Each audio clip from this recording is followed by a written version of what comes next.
I keep it 100, like Bullied in the streets, but especially when recorded. What's it like being an exotic female? Talk to the camera.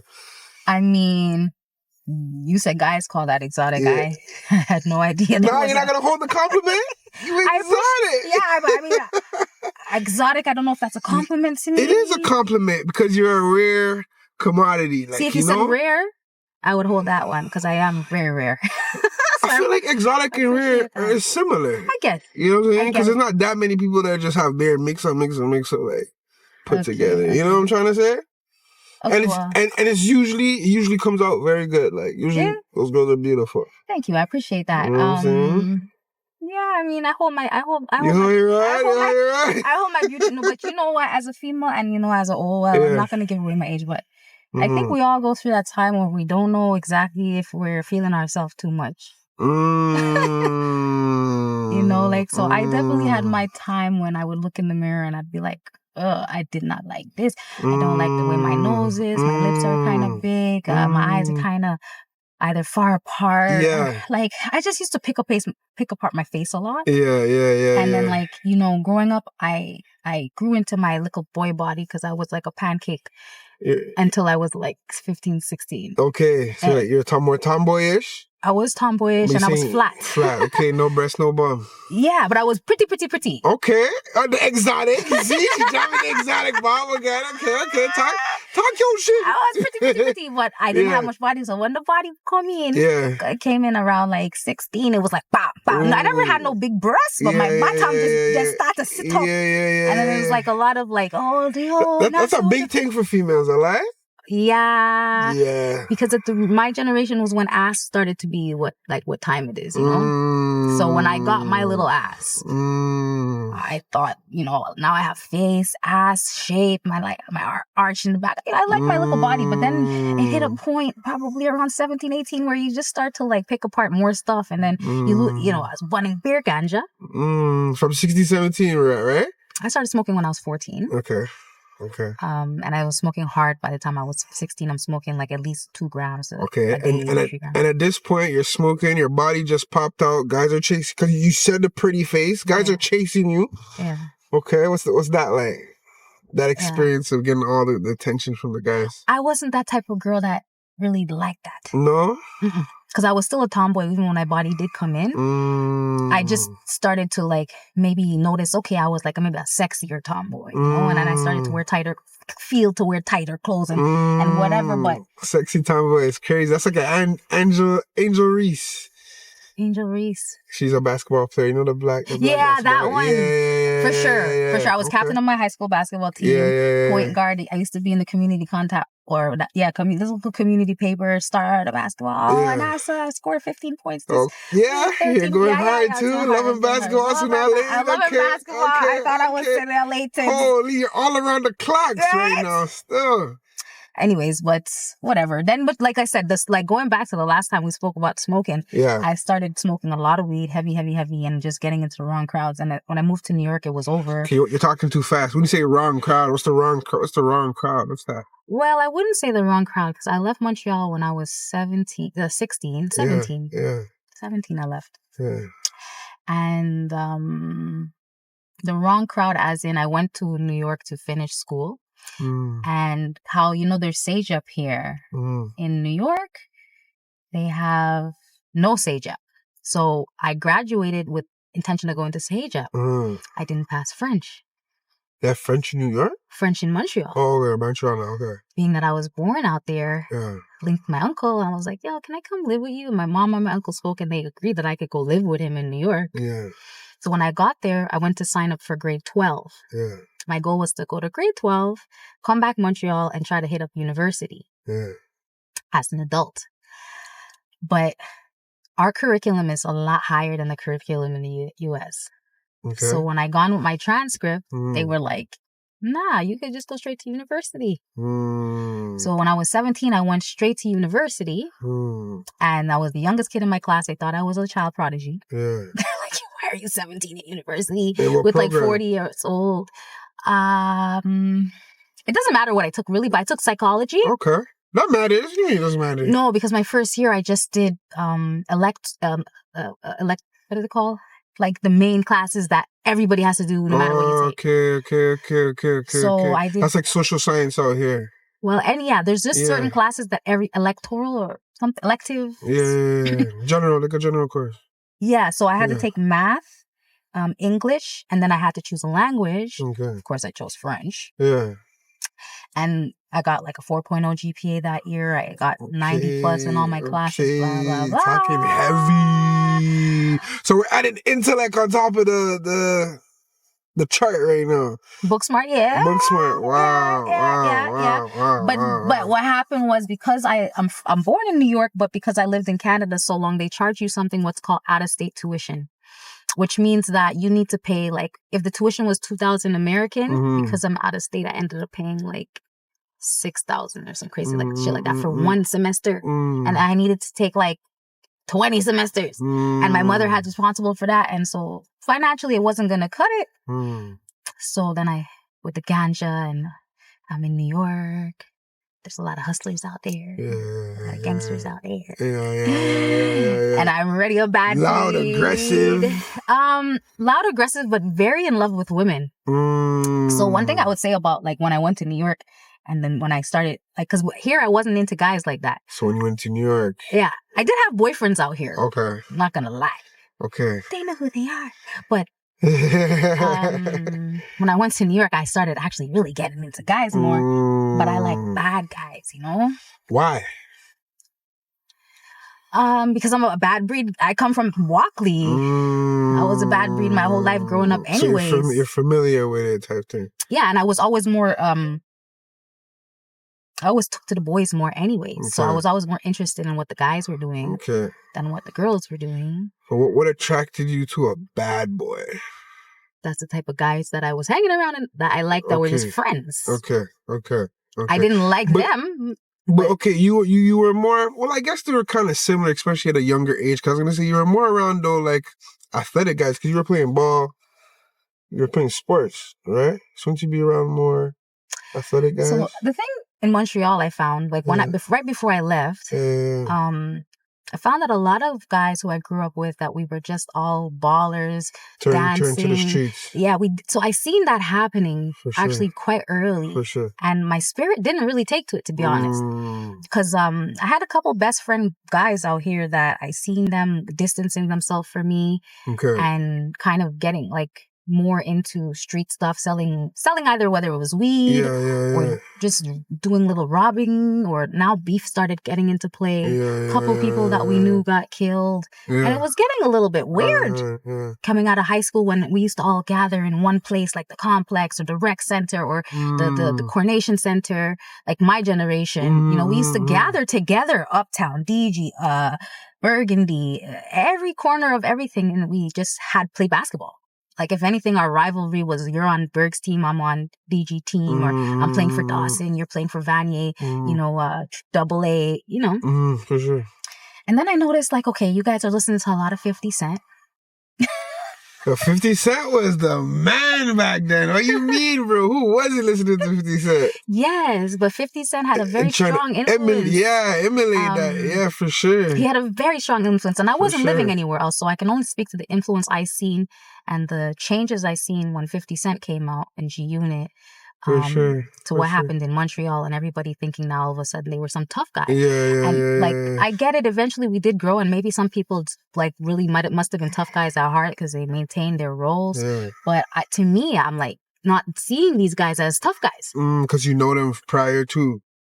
I mean, some of these guys used to follow me around like puppy dogs, or like, you know, I mean, if I tell them that now, they say, oh, she a lie bitch or whatever. I don't care though. Like, we know what time it is. You know, some of you guys I used to bat up. We're crazy to. And no, I wouldn't talk crazy to them now. They'd probably try, you know, like beat me up or something. For sure. But let's be real. This is what I thought. This is what I do you believe like what you grew up as a child, the person you were as a child is kind of like the core of who you are, no matter how much layers or no matter what you try to portray, or, you know what I mean, try to be looked as, or, you know what I mean? But if you were a child a certain way, do you believe that's the core of you, or do you believe like it evolves and it changes into who you become when you're older?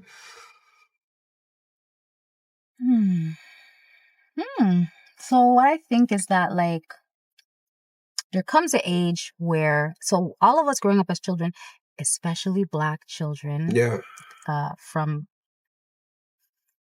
a type of poverty, maybe not the worst poverty, but middle low class in hoods, from the hood, what Montreal would consider the hood. I believe that we all experience some traumas. For sure. And whether it be not having a father around, an absent mother, there's things that happen that shape us and cause us to maybe take the path that we end up taking. And if you look at a lot of the males and females in a certain generation, let's say mine, for example, in Montreal, a lot of them became street people, strippers, pimps, drug dealers, fraud men and women, right? I myself have had my own endeavors down certain ones of those paths. And when so I believe that has something to do with the upbringing, right? And then I think there's a certain age where you actually believe that now this is your identity. Because you've been practicing habit for so long. Yeah. Or that you feel like this is who you have to identify as because you say you came from a certain type of environment. Do I think that the people who we are today as a grown 30-plus-year-old people is actually who we are? Not all of us. Some of us maybe. And I think that the people who that is not who they are people who I don't think it's any of us actually. Now I'm going to re-say that. So the person you were as a child growing up. Yeah. None of us is the same right now, is what you're saying? No, I believe that a lot of us are portraying to be the same. Or portraying to be something else, but we're really that person that we were growing up as a child. Well, we want to be, but there's a certain, psychology says that by the time you're 14, whatever messed up shit happened to you before that, that kind of gets trapped inside of you. By the time you're 14. So boom, so let's stop there. So from 0 to 14, let's keep it at that. Yeah. The person you were from 0 to 14, are you that person from 30 up? At the core of who you are. Yeah. If you do not do some work to evolve past that point. Past that, okay. Yes. Even if you portray to be more different or more bravado than, like if you were a punk from 0 to 14, then you're probably still a punk, even if you carry guns. For sure. That's what I'm asking. Yes, that's what I'm asking. I get what you're asking. I just don't want to call nobody a punk.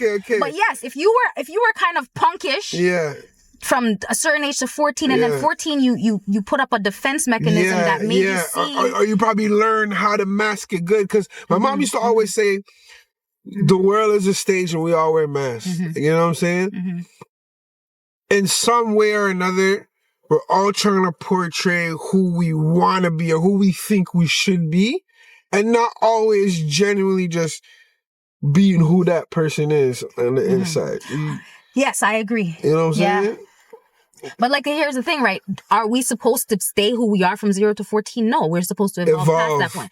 So once you realize, right? You realize that, let's say 30-year-old Cess, right? 30-year-old Cess now, which was behaving like Cess from her teenage years, to be quite frank.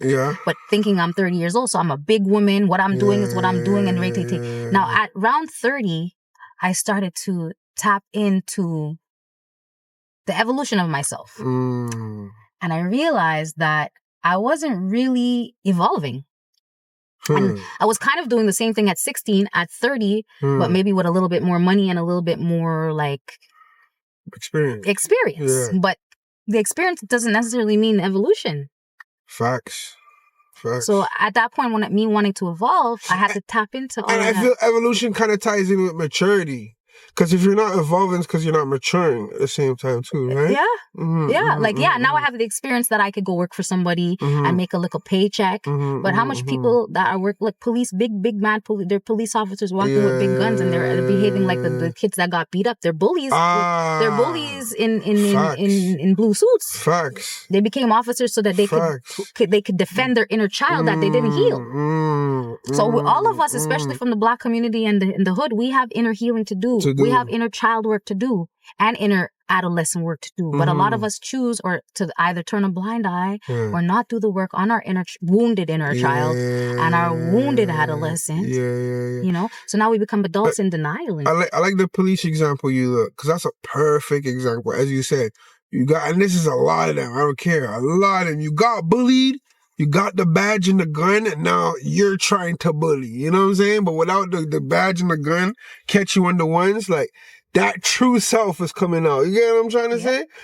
I like that example still. And same thing with some of these gangsters. Facts. Same thing with some of these gangsters. For sure. For sure. For sure. Same things with some of these girls who think they're bad bitches. They're actually ugly ducklings. But it's nothing wrong with being an ugly duckling, because the ugly duckling turned into a beautiful swan.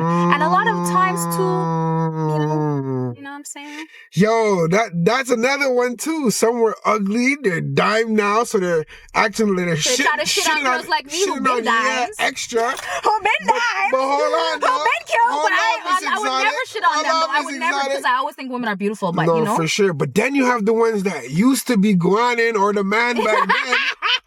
And now you're like, whoa! Like maybe they have the 5 kids behind them. I mean, you know, we call that washed up. Maybe you know what I mean? The drugs, whatever. They're just not looking the same. You know what I'm saying? But you know, physical is never the end all be all. And you could mash up yourself, or you could get cute, right? But if you get cute and your inside is nasty, or you get ugly and your inside's nasty, you know, let me tell you. The other day, I think I seen this guy, whatever, you know, he's a very unattractive guy to me. That you used to know, or just just somebody I like tried. I mean, you know, super unattractive to me. But I don't judge. There's somebody for everyone. Yeah, facts. But now I speak to the person, because I'm like, listen, I might not find you attractive, but maybe we can make money. Maybe maybe you're intellectual. Maybe there's something I could get from you, because we don't want nothing else, because I'm not attracted to you. Yeah. But as I speak to the man and I get to know him, blah, blah, blah, you're not a nice person too, right? So it's like... ugly inside and out. Yeah, and that double ugly... wham. If you're ugly on the inside and ugly on the outside, man... Double wham. At least if you're cute on the outside, you could keep your mouth shut. And nobody could really know.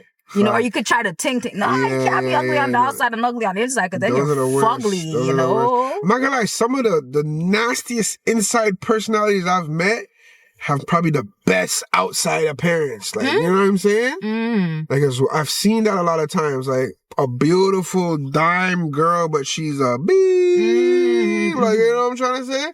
Yeah. Like that's sad too. But then also, there's the ones that are...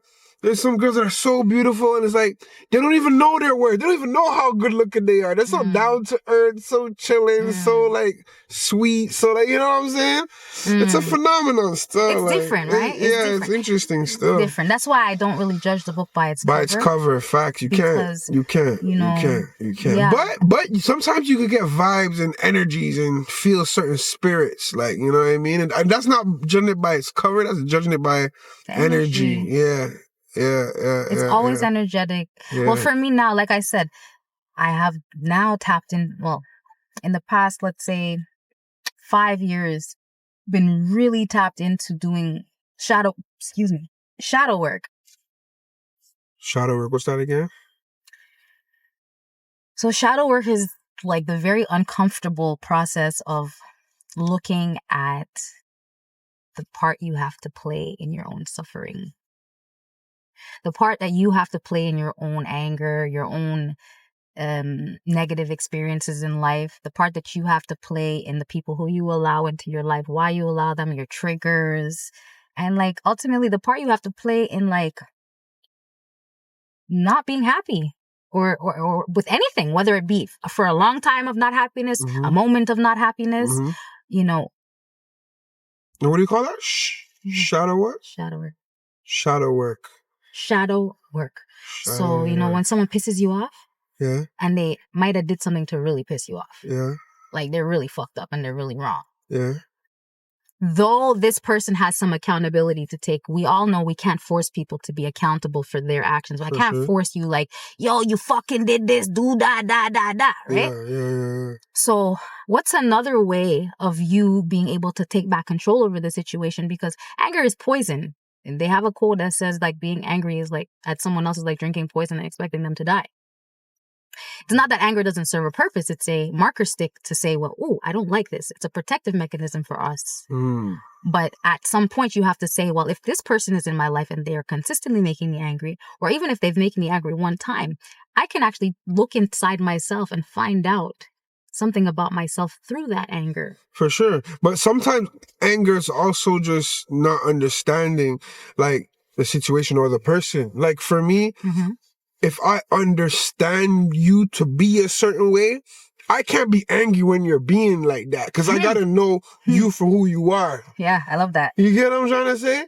It's very important to know. But you can be, because anger is subjective. So, but here's the thing. Okay. Like, you want to know a perfect example? And what you just said is something that I say to people when it comes to oppression as a Black person. So Kanye West and Stacey Dash, for example. Kanye West once said that slavery was a choice. Okay. Stacey Dash once said that being a Black woman does not stop her from getting what she wants. They both got crucified. I don't know exactly. Don't misquote me because people like to get exact quotes. I don't know what the fuck Stacey's exact quote was, but it was something to that effect of being a Black woman is not a hindrance for her in Hollywood. And a lot of them, she has green eyes, she light skin, she's sucking white dick, whatever the reason. So what I say to these people that are offended with Kanye and Stacey for saying stuff like that is that these people have learned something, even though Kanye's off now. Like, he's off, but you got to see, even a clever, even a dumbass drops a clever turd. For sure. So it's like, yo, how can I be mad at a colonizer or an oppressor for being colonizing and oppressive? So us as Black people are very hell-bent on changing the way white people think. We're very hell-bent on Black Lives Matter and marching through the streets and doing all these fake revolutionary acts, right? But we're not hell-bent on looking on the inside and doing the shadow work on our own self and not expecting, like, how can you expect a racist not to be racist? It's like you're saying he's not allowed to be racist. What the fuck? You want to waste time and energy. So instead of me wasting time and energy on crying about getting angry or being upset at someone for who they are, I look at myself and I say, why do I keep allowing this person in my life if it upsets me? Exactly. So I'm saying, the whole idea is, it doesn't mean that there's still not, like I said, anger is a measuring stick. But okay, if you get angry, that's what I said. You get angry until you have the understanding. But if you have the understanding and you're still accepting this person in your life, then you gotta be mad at yourself because you gotta know what to expect. Right? Like, but there's certain things that's still an injustice, like oppression, it's still an injustice. That's true. So you have to just acknowledge it as an injustice. That's true. And though you acknowledge it as an injustice, means something still needs to be done about it. But the thing that needs to be done, if you're focusing on trying to change someone else, it's not going to get done. What did Mike say? I'm starting with the man in the mirror. No, facts. Right? So stop looking at them. Look at yourself and figure out what you can do to beat these cocksuckers. During COVID, it was like a big Black Lives Matter and all this fucking shit. I mean, I have a track. I played it last time, and I did big up Colin Powerful, the Black Power. What's his name? Kaepernick. Bad with certain pronunciations. But my thing is, like, I used to wake up and have like I used to do little videos on my Instagram, and I would say, I woke up this morning and I'm still Black and I'm still winning. Because I am not going to feel as a Black person that I'm not in an equitable position, because then I will not be. Though people will say, well, facts are, we're not in an equitable position. But for me, yes, I am. Because you know who rises me up? You. The Most High. God, yeah, facts. So therefore, my ability to manifest and my ability to alchemize my oppressive situation that I was put in from a long time from my ancestors is way stronger than these peoples and their petty oppression. Them can't oppress me. I'm not oppressed. And I'm not a victim of my circumstances. And I'm not a product of my environment. Though at one point in time, you couldn't tell me I wasn't. No, facts. You know? Facts. That also ties into what I've been training myself to do for the past few years. I talked about this before in other podcasts. Is like learning not to take things personal. Like, you know what I'm saying? Even though you might feel that anger naturally, as you said, because certain things are injustice or whatever. But sometimes if you look at somebody's life, honestly, if you look, let's say this person came and like killed everybody in the classroom, and everybody's looking at this guy like the worst demon ever, right? When you take the time to study and analyze his life, him getting molested, his mother dying, his father this, not to justify anything, but like his house catching fire, him losing everything. You take the time to really look at his life and see that he just exploded one day and lost it. You know what I'm saying? It teaches you, like, everybody has a hurt or a pain or something that they've been through that kind of, as you said earlier, making them who they are. You know what I'm saying? So I've learned not to take things personal. It helps you with the shadow work, you know what I'm saying? Shadow boxing? Shadow boxing. Okay. I like shadow boxing. I like the shadow boxing better. It's still work, you know? You're working with yourself. You're working with yourself. You know what I'm saying? Right? You're sparring. Okay. Sparring with your mind. So, okay. So anybody who don't understand shadow work? Shadow boxing. That's right. You're working and sparring with yourself to figure out, to suss out the thing. So, you know what you just said, right? It kind of plays into this African, I'm losing my word, but it's an African word called Ubuntu. And I actually read a book. I read a book called Ubuntu, and I think it was Nelson Mandela's daughter or niece that wrote the book.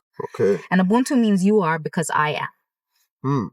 So another tagline that I like to say is, thank you for being here, because without you, I wouldn't be here. And it speaks to, like, if everybody closed their eyes and I was standing out here with all my thought pieces and all my this and this, whatever I had to offer, nobody could see me.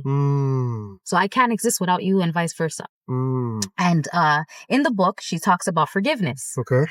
And she says in the book, there was a woman that got brutally raped by like 4 guys. And her uncle or somebody, I can't remember who it was trying to like get her to forgive these people.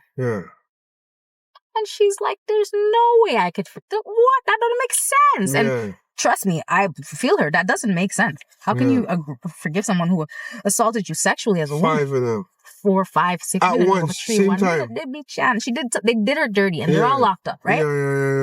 She finally agreed to go meet these people in prison and try to do this Ubuntu practice and do this commonality thing where it's like exactly what you just said, that you know, you might see somebody who did something wicked and then you're judging the fuck out of them, but you don't understand that it was something so terrible that happened to them that caused them to trip or snap. For the most part, yeah. You know, and it's like a lot of people this will not resonate. They will. For sure. And for me, there's some instances where I can't even resonate with it. You understand? Like pedophilia and this type of thing. You want to chop off toes and fingernail and all this type of stuff. But it's still a point of evolution if you're able to do it. Right. And so she went and she spoke to these guys who did her dirty. A couple of guys said no, they don't want to do the interview. 2 guys did the interview. One of the guys she did the interview with, when he was so remorseful, very apologetic, very whatever, you know? And though he was like that, doesn't mean she was just quick to forgive him. But through speaking to him, she found that he had been abused. I'm going to make it up, but I'm not even going to make it up. He had been through almost identical to what she had been through life. And then that makes you wonder, if 2 people goes through the identical life, why does one person turn out better, a more constructive person in society, and one destructive? But regardless of however you turn out of your circumstance or what your circumstances make you, you find something in common with someone who you otherwise would despise and hate because they did you something. And when you're able to find those commonalities, you're able to hold grace for yourself. And when you're able to hold grace for yourself, you're able to hold grace for other people. Yeah, don't mean you forget, and it don't mean that you excuse them, but it means that you can find some forgiveness and you can help yourself. Exactly, but honestly, forgiveness is really for you. Yeah. More than it's for the other person. Because when you don't forgive, you hold a weight on yourself. When you forgive, you release that weight. Yeah. You know what I'm saying? So it's really for you. Yes, yeah. But doesn't mean you got to be best friends or talk to the person or whatever, but forgiving just mean like, you know, you realize, you accept what happened and you're ready to move on. Okay, I accept. Yeah. And let's move on. You know what I'm trying to say? It is for you. It's for you. Forgiveness is for you. I think, see, when it comes to forgiveness, it's something I have also been wrestling with. And it's part of my shadow work. Shadow box it. It's part of the shadow that I've been boxing with, because... I like how you broke that down like a rapper. Okay. Like a rapper?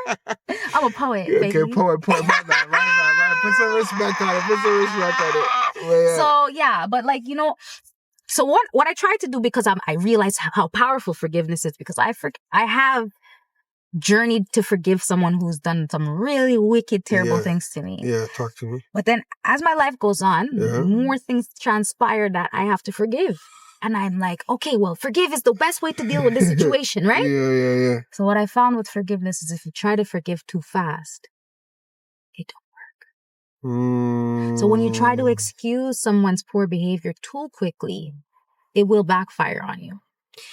It depends how you're forgiving, though. Well, here's the thing. Somebody did you something. Yeah. And you're just like, I forgive them. But deep down, somewhere in the back of your brain, your subconscious, I wish some bad thing upon them. Or then you didn't forgive. Exactly. But for me, exactly. And it's sometimes it's easy to just, I forgive, I forget. I don't even care. It's not that important. Okay, but when it's really deep and you're telling yourself like, I can forgive you, no problem, I forgive you. No. But you still cry about it at night. Facts. Because it doesn't necessarily mean you're wishing them bad. No. But you could still be hurt. You're still dealing with the hurt.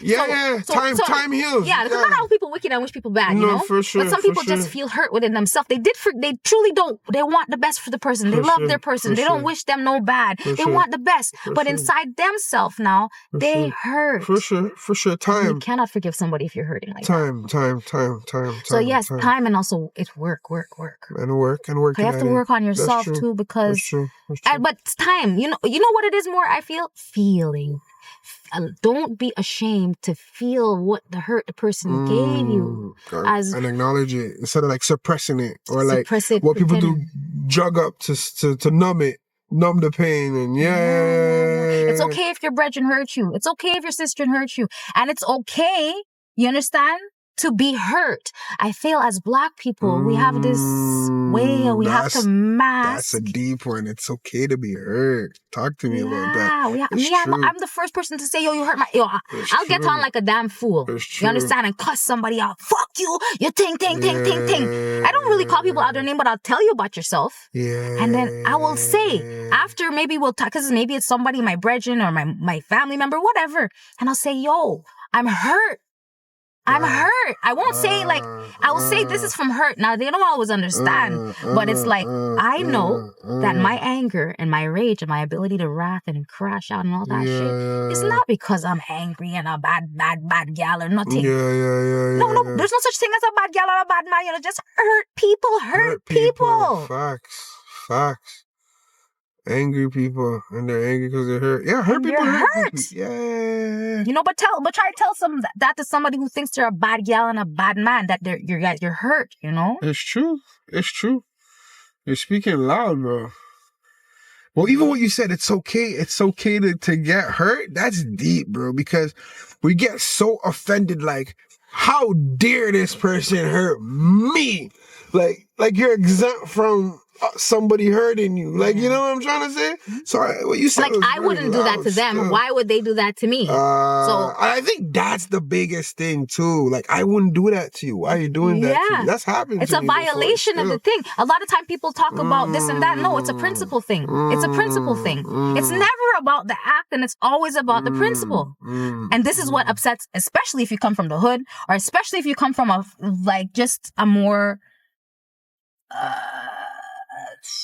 strong, I don't know what word to use. I don't want to diss us, because we're Black people. But, if you come from a more strong upbringing, then it's like, this is a violation of principle here. I don't care if it's a $5. This is my $5. Why you feel safe? You understand? How can you do that to me? But then that ties into pride, bro, which is the number one killer. Well, pride comes before the fall. It's in the Bible, right? So, yes, when you remove that pride and you remove that this and you remove that, you do realize that you are just acting out of pain and hurt. And when you're able to admit that you're acting out of pain and hurt, that's when you can heal yourself. That's when you can grow, and that's when you can evolve. And that's when you can, get the fuck out this street mentality. Yeah.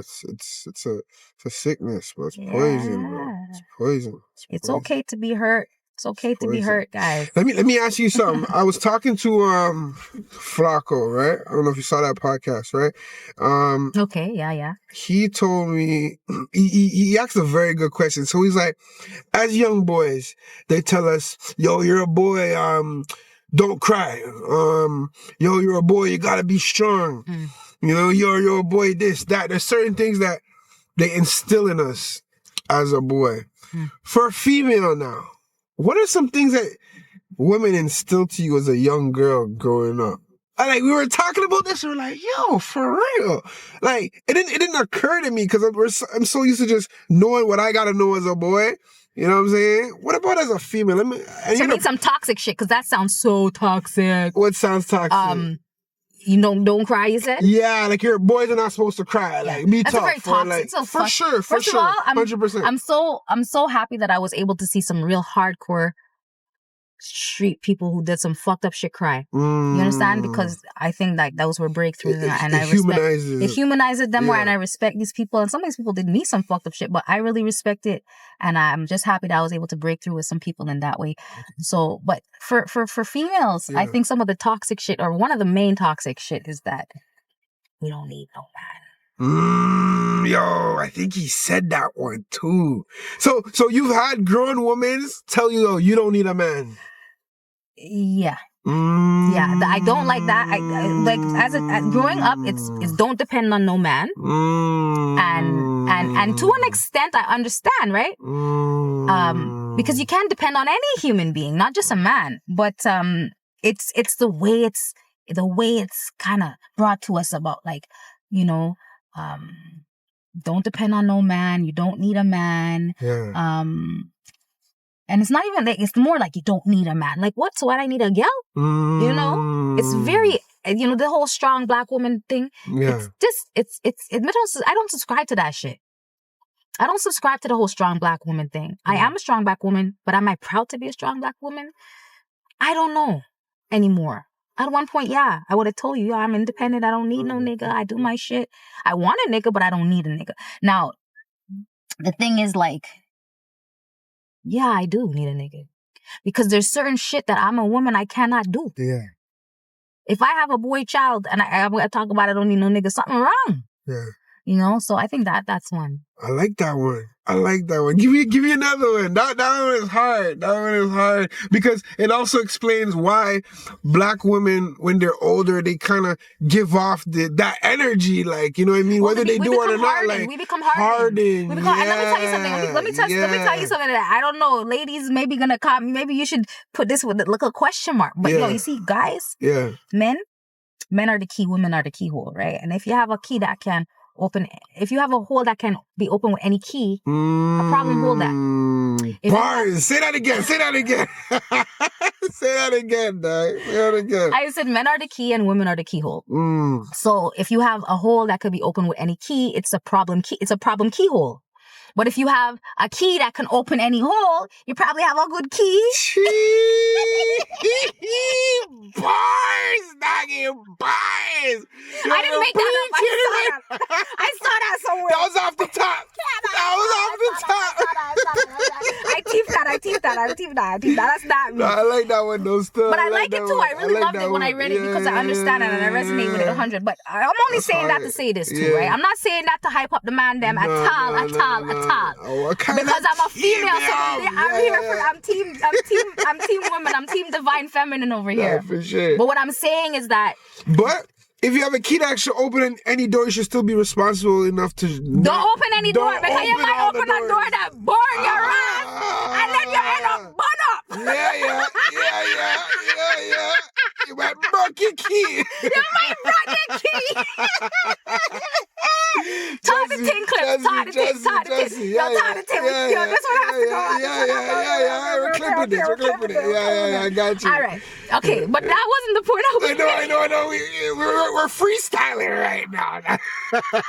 No, the point I was really trying to make, and please, I just want feedback on this because I don't know. Yeah. But you see, men are able to go on with their key, and yes, though they shouldn't be pushing it in every hole, they can, and there's a certain type of release that you guys can obtain. Facts. So when a woman is overly scorned, or when a woman is overly afraid and has put up a barrier to her heart, her pum-pum, her brain, her soul, and they get older, I don't know if you know back in the day, some of them real hard-looking women would never smile and stiff like bod. Trust me. Okay? Yeah. My people them used to say, yo, they need some dick, you know? Yeah. My dad used to be like, them have cowboy bun there. Yeah, them have cowboy. Yeah. Yo, all even the women in my family used to tell You see that woman there? You see that? You see that girl mother there? She needs some cocky. You understand? So this is my thing, right? Sex is a very important part of life. Facts. And if a woman now is afraid to have sex because of how much damage men have caused to her, or she has allowed men to cause to her, whichever one resonates, people. Okay. I believe it, you allow it. Yeah. That's my shadow work stepping in. Okay. Sure. Then, of course, they're all stiff up and hard up and thing up. Because they're not getting no dick, man. You know? Now, if it's a choice you're making not to get dick, right? Then that's okay. You're not gonna really the stiff up and hard up. You're gonna find other outlets like working out, going to the gym, finding ways to outlet. That's because you're not getting dick after you've gotten dick and got hurt. But if you were, let's say, a virgin your whole life, you're not gonna be that hard and that tough. You're gonna be sad or something. I don't know. I don't know. I'm not a virgin, so I can't talk. You can't talk. You can't talk for the virgin now. Okay, my bad. Keep talking. My bad. Yeah. I can't talk for the virgin. I feel you. But what I would say is that, like, you know, I think it's that's the women who are not having dick not by choice. But they're claiming it by choice, but it's because they're so afraid to indulge. You understand? But when you're making, like, for example, me, I reached a point, right? I'm so single. Yeah. And I'm very okay with my singleness. Okay. And I am still recovering for some pain of my past. Okay. However, I'm making a conscious decision that, you see, as I'm a big woman. Yeah. Casual sex has been something that I have tried. Okay. It's not for me. And I know attachment comes with it. For me. And I think for all women. Yeah. But you know what? But I can't talk for all women because I have arguments. I have real debates. I've heard women. Girls say no. I took this down. I took that down. I don't take nothing down. I feel like there's a reason for that too. Yeah, that's another conversation because I can't speak for those girls. I can't speak for people who I don't feel like how they feel. And only because, remember, we're not just flesh and bones. No. Or soul and spirit, right? Yeah, and there's a lot of sexual soul ties. Like, let me tell you, I smashed one gun man one time. Yeah. If I tell you how I used to tell him, I'll blow off this. I was talking like him. Yeah, you see that? I mean, I was very aggressive, and I took on his spirit. And because I'm a very spiritual person, I could see a lot too. Me, I saw this nigga's demons and all kind of shit. This nigga did some wild, crazy shit, and and it's like after me trying to cleanse myself from him, it took a while for me to cleanse myself from him. And I still feel like part of him, it's still in there. And the thing is, like, because and it's not because I want it to be, but it's because, like, that type of a strong energy is an energy. And me, I dealt with the man for like 6 months at max. But his shit was so strong. His demons, they're strong. You know?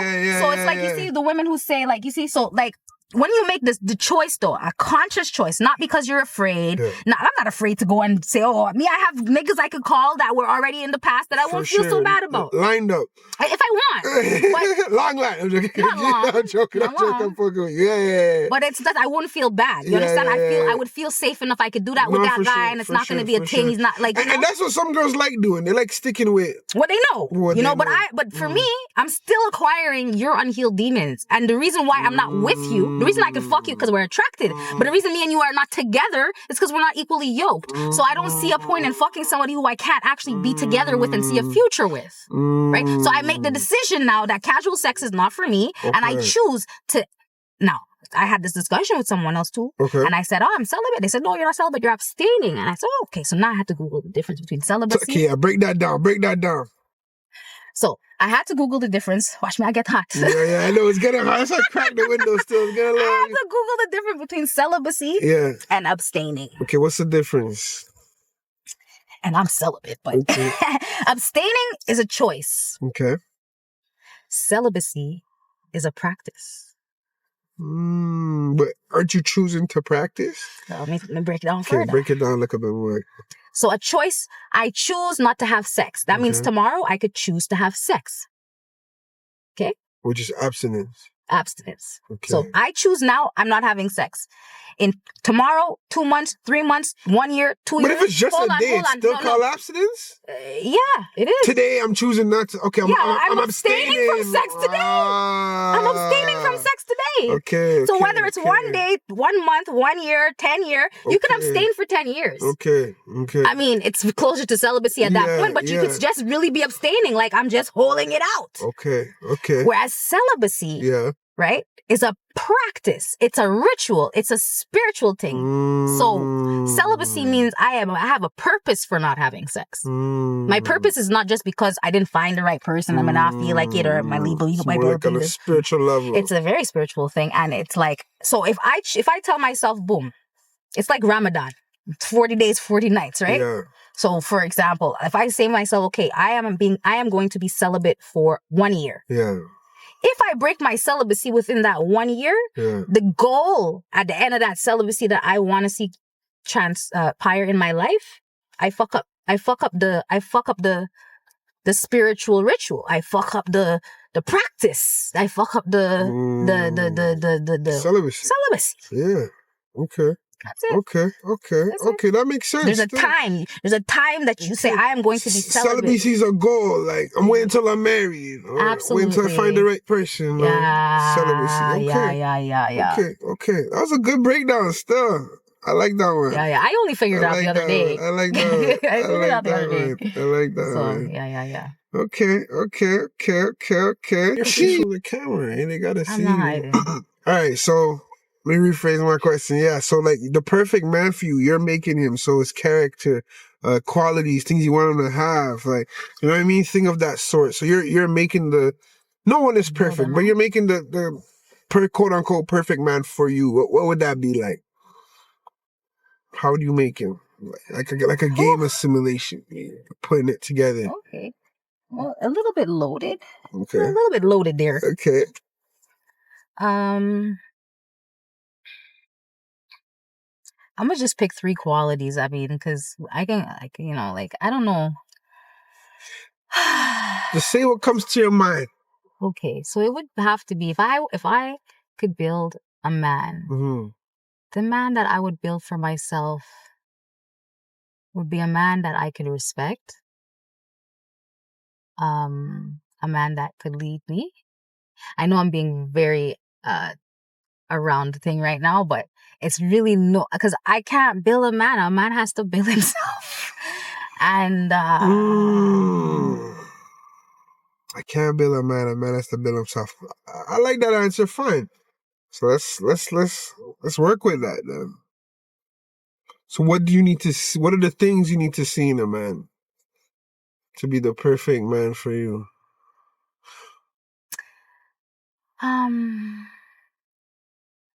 I think I'm at a point right now where I couldn't answer that question 100% honestly, because I'm not 100% knowing.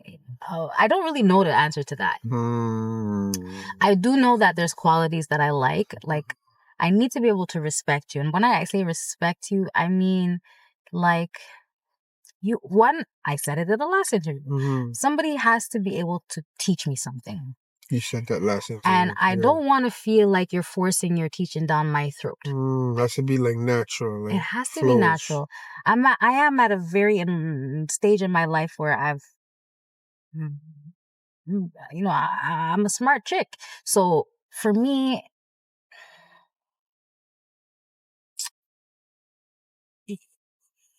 yeah, like, it has to be a natural learning. I just have to be able to learn from you. And like, you can't be intimidated by me. And you can't be scared of love. Like, I don't want a guy who's scared to be loved, or who's not aware that there's issue. Like, he has to be able to do work on himself the way I'm doing work. Equally yoked. You understand? Do you feel like you give off intimidation? I am who I am. What people take is not what they take. So I can't give off invitation. You could just feel intimidated. I can't give off intimidation. You could just feel intimidated. But some people do intimidate as a wall of protection. Then they're not intimidating. They're faking. So, like, I've learned actually now I'm just who I am. Like, I'm not going to be anything different from who I am. And now that I have become who I am in the past couple of years, I've lost a lot of people in my life. So you feel like you're at this point in your life where you know who you are? You're not in search of who you are anymore. You know who you listen, I am learning more and more of who I am, and every day I'm learning on how to love myself better, how to accept myself better, how to know my value better. Lots of things I learned about me. But one thing I did finally kind of settle into is that I don't need anybody else's validation on that. I don't need anyone else's validation on who I am. I know who I am, and I know who I'm becoming, and I know the work that I'm doing to become that person. So if you're not resonating with that, you're not feeling that, we're not on the same frequency, you have your own judgments, you feel intimidated, you feel I'm fake, whatever you feel after your business, because nothing's gonna stop me from doing what I have to do anymore. There was a time when I wanted to fit in real bad, man. In terms of last thing, we'll close with this. Your character, who you are, the person you want to be in that sense. Where do you see yourself in the next few years?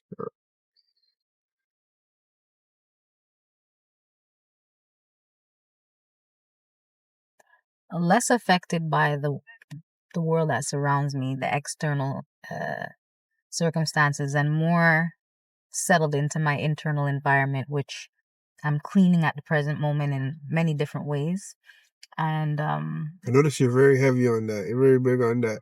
Not letting people bother you. Did people really bother you a lot growing up? Did that take a really heavy toll on you and affect you? People's opinion, people's comments, anything with the exterior. Yeah, well, I was picked on and bullied a lot in elementary school. There's no way Miss Exotic was. I don't believe that. I don't believe that. Yeah, I was bullied a lot in elementary school. By other girls? Yeah. So they're jealous. Okay, I get it.